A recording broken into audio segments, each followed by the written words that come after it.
Hello everyone, welcome to Defense and Exam Corner. Today we are going to discuss the Post Office Act 2023. From UPSC perspective, the following things are very important. Number one, for prelims level, new Prelims Act Bill 2023, and for mains level, Post Office Bill 2023, key provisions and changes. Now let's discuss what is in the news. The news is that the Post Office Act came into force on June 18. It had been passed in the Rajya Sabha last year on December 4 and in the Lok Sabha on December 18. Repealing the 125-year-old Indian Post Office Act of 1898. Now, it is a significant piece of legislation that aims to modernize and reform the postal services in our country. The new act repeals the, old Post Act of 1898, as I mentioned, introducing several changes to, improve efficiency, competition, and regulation in the postal sector. And in this lecture, we'll also look at the specific government notifications issued to implement this act and examine the challenges and concerns raised by the opposition parties. Now, repealing the 125-year-old Indian Post Act of 1898 that contains provisions that allow the center to intercept, open or detain any item and deliver it to the customs authorities. Now, this is what new Postal Act 2023 is. And number one here is that post officers can intercept any item. Now this act 2023, it came into consolidate, amend the law relating to post office in India, which today provides many services beyond simply mail delivery. The primary concern of the older Indian Postal Act of 1898, the post office network today has become a vehicle for delivery of different citizen-centric services, which necessitated the repeal enactment and the new law.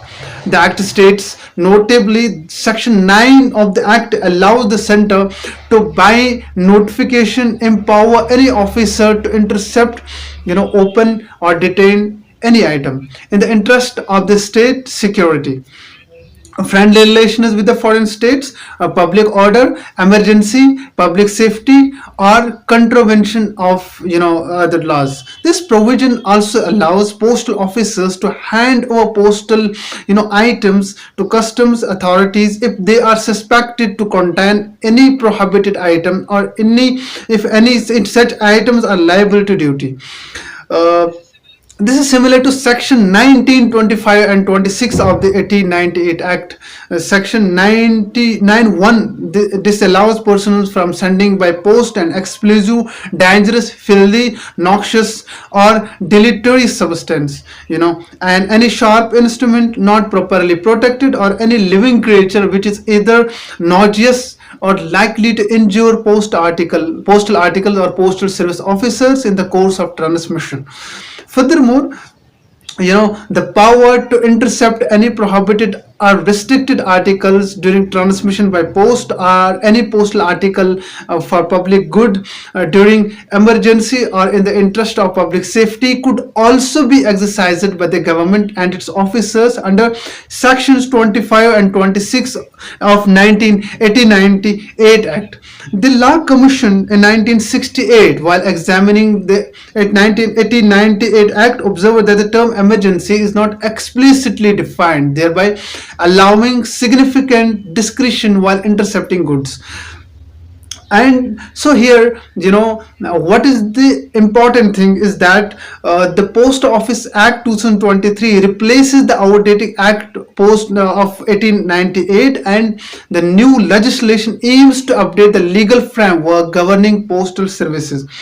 This is very important. And the first important thing that is there and that that we discussed is it is the It is the interception of shipments.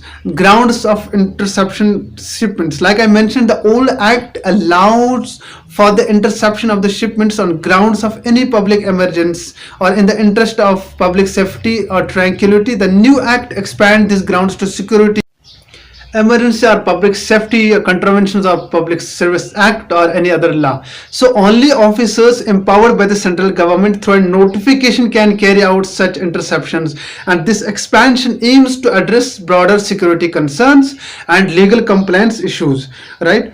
So under this act, the postal office had the power to examine shipments, and the new act removes this power, instead providing the central government may authorize an officer of the post office, to deliver the shipment to customs or any other specified authority for examination, right? This change helps streamline the process and ensures that examinations are conducted by appropriate authorities.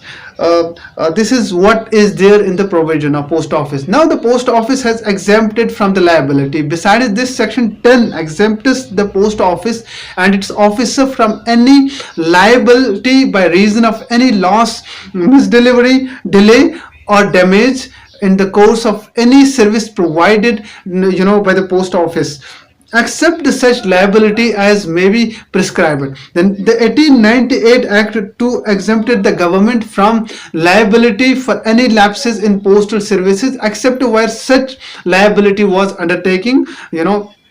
Moreover, the Act removes all penalties and offences under the 1898 Act. For example, offences committed by the post office officials such as misconduct, fraud and theft among others have been deleted entirely. At the same time, if anyone refuses or neglects to pay the charges for availing a service provided by the post office, such amount shall be recoverable as if it were an area of land revenue due from them. So it removes center's exclusivity. This is very important. The act has removed section 4 of 1980 act, which allows the center for exclusive privilege of convening by post from place to another place, all letters, right? So this means that under the old act, the central government had the sole right to send and deliver letters by post. This meant that no private entity could legally offer postal delivery services.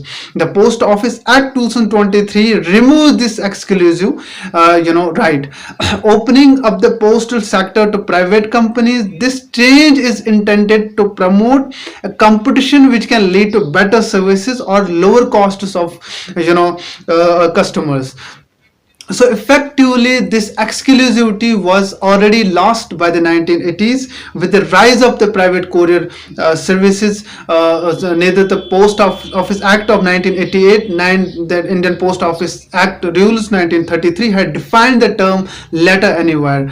Courier services bypassed the 1898 law, simply calling their couriers documents and parcels rather than letters. So the act for the first time regulates private courier services by bringing it under its ambit. While the government acknowledges its lack of exclusivity, it also it has also widened the ambit of the law in order to intercept and detain any postal article as opposed to just letters. So we can say that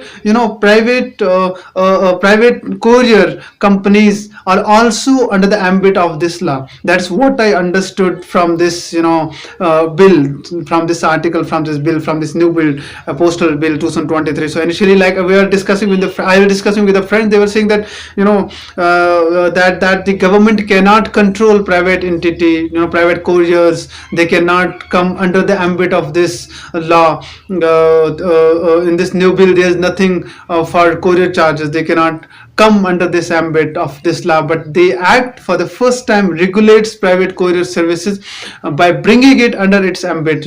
Now government can also take a strong action against the couriers and can check their shipments. Now opposition is very high. Also, you will see that there is, despite the introduction of competition in the delivery of letters, the new act grants the post office the exclusive right to issue postal yeah, postage stamps. This means that the only government postal these can issue stamps required for mailing letters.